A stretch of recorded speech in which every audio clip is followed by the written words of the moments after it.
پھر ذرا میرے سوالات کے جواب دیتے رہیے۔ آپ اس نوکر کے متعلق کیا کہیں گے جو آقا کی مقرر کی ہوئی ڈیوٹی پر جانے کے بجائے ہر وقت بس اس کے سامنے ہاتھ باندھے کھڑا رہے اور لاکھوں مرتبہ اس کا نام جپتا چلا جائے؟ آقا اس سے کہتا ہے کہ جا کر فلاں فلاں آدمیوں کے حق ادا کر،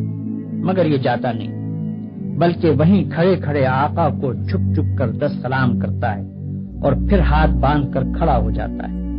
آقا اسے حکم دیتا ہے کہ جا اور فلاں فلاں خرابیوں کو مٹا دے، مگر یہ 1 انچ وہاں سے نہیں ہٹتا اور سجدے پر سجدے کیے چلا جاتا ہے۔ آقا حکم دیتا ہے کہ چور کا ہاتھ کاٹ دے، یہ حکم سن کر بس وہیں کھڑے کھڑے نہایت خوش الہانی کے ساتھ چور کا ہاتھ کاٹ دے، چور کا ہاتھ کاٹ دے 20 مرتبہ پڑھتا رہتا ہے، مگر ایک دفعہ بھی اس نظام حکومت کے قیام کی کوشش نہیں کرتا جس میں چور کا ہاتھ کاٹا جا سکے۔ کیا آپ کہہ سکتے ہیں کہ یہ شخص حقیقت میں آقا کی بندگی کر رہا ہے؟ اگر آپ کا کوئی ملازم یہ رویہ اختیار کرے تو میں نہیں جانتا ہوں کہ آپ اسے کیا کہیں گے، مگر حیرت ہے آپ پر کہ خدا کا جو نوکر ایسا کرتا ہے آپ اسے بڑا عبادت گزار کہتے ہیں۔ یہ ظالم صبح سے شام تک خدا جانے کتنی مرتبہ قرآن شریف میں خدا کے احکام پڑھتا ہے، مگر ان احکام کو بجا لانے کے لیے اپنی جگہ سے جنبش تک نہیں کرتا، بلکہ نفل پر نفل پڑھے جاتا ہے، 1000 دانہ تسبیح پر خدا کا نام جپتا ہے اور خوش الہانی کے ساتھ قرآن کی تلاوت کرتا رہتا ہے۔ آپ اس کی یہ حرکتیں دیکھتے ہیں اور کہتے ہیں کہ کیسا زاہد عابد بندہ ہے۔ یہ غلط فہمی صرف اس وجہ سے ہے کہ آپ عبادت کا صحیح مطلب نہیں جانتے۔ ایک اور نوکر ہے جو رات دن ڈیوٹی تو غیروں کی انجام دیتا ہے، احکام غیروں کے سنتا اور مانتا ہے، قانون پر غیروں کے عمل کرتا ہے اور اپنے اصلی آقا کے فرمان کی ہر وقت خلاف ورزی کیا کرتا ہے، مگر سلامی کے وقت آقا کے سامنے حاضر ہو جاتا ہے اور زبان سے آقا ہی کا نام جپتا رہتا ہے۔ اگر آپ میں سے کسی شخص کا نوکر یہ طریقہ اختیار کرے تو آپ کیا کریں گے؟ کیا آپ اس کی سلامی کو اس کے منہ پر نہ مار دیں گے؟ جب وہ زبان سے آپ کو آقا اور مالک کہے گا تو کیا آپ فوراً یہ جواب نہ دیں گے کہ تو پرلے درجے کا جھوٹا اور بے ایمان ہے، تنخواہ مجھ سے لیتا ہے اور نوکری دوسروں کی کرتا ہے، زبان سے مجھے آقا کہتا ہے اور حقیقت میں میرے سوا ہر ایک کی خدمت کرتا پھرتا ہے؟ یہ تو ایک معمولی عقل کی بات ہے جسے آپ میں سے ہر شخص سمجھ سکتا ہے، مگر کیسی حیرت کی بات ہے کہ جو لوگ رات دن خدا کے قانون کو توڑتے ہیں، کفار و مشرکین کے احکام پر عمل کرتے ہیں اور اپنی زندگی کے معاملات میں خدا کے احکام کی کوئی پرواہ نہیں کرتے، ان کی نماز اور روزے اور تسبیح اور تلاوت قرآن اور حج و زکوٰۃ کو آپ خدا کی عبادت سمجھتے ہیں۔ یہ غلط فہمی بھی اسی وجہ سے ہے کہ آپ عبادت کے اصل مطلب سے ناواقف ہیں۔ ایک اور نوکر کی مثال لیجیے۔ آقا نے اپنے نوکروں کے لیے جو وردی مقرر کی ہے، یہ ٹھیک ناپ تول کے ساتھ اس وردی کو پہنتا ہے، بڑے ادب اور تعظیم کے ساتھ آقا کی خدمت میں حاضر ہوتا ہے، ہر حکم کو سن کر اس طرح جھک کر بصر و چشم کہتا ہے کہ گویا اس سے بڑھ کر اطاعت گزار خادم کوئی نہیں۔ سلامی کے وقت سب سے آگے جا کر کھڑا ہوتا ہے اور آقا کا نام جپنے میں تمام نوکروں سے بازی لے جاتا ہے، مگر دوسری طرف یہی شخص آقا کے دشمنوں اور باغیوں کی خدمت بجا لاتا ہے، آقا کے خلاف ان کی سازشوں میں حصہ لیتا ہے اور آقا کے نام کو دنیا سے مٹانے میں جو کوشش بھی وہ کرتے ہیں اس میں یہ کمبخت ان کا ساتھ دیتا ہے۔ رات کے اندھیرے میں تو آقا کے گھر میں نقم لگاتا ہے اور صبح بڑے وفادار ملازموں کی طرح ہاتھ باندھ کر آقا کی خدمت میں حاضر ہو جاتا ہے۔ ایسے نوکر کے متعلق آپ کیا کہیں گے؟ یہی نہ کہ وہ منافق ہے، باغی ہے، نمک حرام ہے، مگر خدا کے جو نوکر ایسے ہیں ان کو آپ کیا کہیں گے؟ آپ سمجھتے ہیں کہ ہاتھ باندھ کر قبلہ رو کھڑے ہونا، گھٹنوں پر ہاتھ رکھ کر جھکنا، زمین پر ہاتھ ٹیک کر سجدہ کرنا اور چند مقرر الفاظ زبان سے ادا کرنا، بس یہی چند افعال اور حرکات بجائے خود عبادت ہیں؟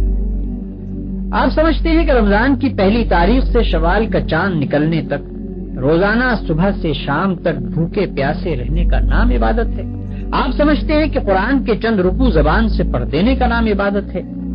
آپ سمجھتے ہیں کہ مکہ معظمہ جا کر کعبے کے گرد طواف کرنے کا نام عبادت ہے؟ غرض آپ نے چند افعال کی ظاہری شکلوں کا نام عبادت رکھ چھوڑا ہے، اور جب کوئی شخص ان شکلوں کے ساتھ ان افعال کو ادا کر دیتا ہے تو آپ خیال کرتے ہیں کہ اس نے خدا کی عبادت کر دی اور اس کی تخلیق کا مقصد پورا ہو گیا، اب وہ اپنی زندگی میں آزاد ہے کہ جو چاہے کرے۔ لیکن اصل حقیقت یہ ہے کہ اللہ نے جس عبادت کے لیے آپ کو پیدا کیا ہے اور جس کا آپ کو حکم دیا ہے وہ کچھ اور ہی چیز ہے۔ وہ عبادت یہ ہے کہ آپ اپنی زندگی میں ہر وقت ہر حال میں خدا کی اطاعت کریں اور ہر اس قانون کی پابندی سے آزاد ہو جائیں جو قانون الہی کے خلاف ہے۔ آپ کی ہر جنبش اس حد کے اندر ہو جو خدا نے آپ کے لیے مقرر کی ہے، آپ کا ہر فعل اس طریقے کے مطابق ہو جو خدا نے بتا دیا ہے۔ اس طرز پر جو زندگی آپ بسر کریں گے وہ پوری کی پوری عبادت ہوگی۔ ایسی زندگی میں آپ کا سونا بھی عبادت ہے اور جاگنا بھی، کھانا بھی عبادت ہے اور پینا بھی، چلنا پھرنا بھی عبادت ہے اور بات کرنا بھی، حتیٰ کہ اپنی بیوی کے پاس جانا اور اپنے بچے کو پیار کرنا بھی عبادت ہے۔ جن کاموں کو آپ بالکل دنیا داری کہتے ہیں وہ سب دینداری اور عبادت ہیں اگر آپ ان کو انجام دینے میں خدا کی مقرر کی ہوئی حدوں کا لحاظ کریں اور زندگی میں ہر ہر قدم پر یہ دیکھ کر چلیں کہ خدا کے نزدیک جائز کیا ہے اور ناجائز کیا، حلال کیا ہے اور حرام کیا، فرض کیا چیز کی گئی ہے اور منع کس چیز سے کیا گیا ہے، کس چیز سے خدا خوش ہوتا ہے اور کس سے ناراض ہوتا ہے۔ مثلاً آپ روزی کمانے کے لیے نکلتے ہیں، اس کام میں بہت سے مواقع ایسے بھی آتے ہیں جن میں حرام کا مال کافی آسانی کے ساتھ آپ کو مل سکتا ہے۔ اگر آپ نے خدا سے ڈر کر وہ مال نہ لیا اور صرف حلال کی روٹی کما کر لائے تو یہ جتنا وقت آپ نے روٹی کمانے پر صرف کیا یہ سب عبادت تھا، اور یہ روٹی گھر لا کر جو آپ نے خود کھائی اور اپنی بیوی بچوں اور خدا کے مقرر کیے ہوئے دوسرے حقداروں کو کھلائی، اس سب پر آپ اجر و ثواب کے مستحق ہو گئے۔ آپ نے اگر راستہ چلنے میں کوئی پتھر یا کانٹا ہٹا دیا اس خیال سے کہ خدا کے بندوں کو تکلیف نہ ہو تو یہ بھی عبادت ہے۔ آپ نے اگر کسی بیمار کی خدمت کی یا کسی اندھے کو راستہ چلایا یا کسی مصیبت زدہ کی مدد کی تو یہ بھی عبادت ہے۔ آپ نے اگر بات چیت کرنے میں جھوٹ سے، غیبت سے، بدگوئی اور دل آزاری سے پرہیز کیا اور خدا سے ڈر کر صرف حق بات کی تو جتنا وقت آپ نے بات چیت میں صرف کیا وہ سب عبادت میں صرف ہوا۔ بس خدا کی اصلی عبادت یہ ہے کہ ہوش سنبھالنے کے بعد سے مرتے دم تک آپ خدا کے قانون پر چلیں اور اس کے احکام کے مطابق زندگی بسر کریں۔ اس عبادت کے لیے کوئی وقت مقرر نہیں ہے، یہ عبادت ہر وقت ہونی چاہیے۔ اس عبادت کی کوئی ایک شکل نہیں ہے، ہر کام اور ہر شکل میں اسی کی عبادت ہونی چاہیے۔ جب آپ یہ نہیں کہہ سکتے کہ میں فلاں وقت خدا کا بندہ ہوں اور فلاں وقت اس کا بندہ نہیں ہوں تو آپ یہ بھی نہیں کہہ سکتے کہ فلاں وقت خدا کی بندگی و عبادت کے لیے ہے اور فلاں وقت اس کی بندگی و عبادت کے لیے نہیں ہے۔ بھائیوں، آپ کو عبادت کا مطلب معلوم ہو گیا اور یہ بھی معلوم ہو گیا کہ زندگی میں ہر وقت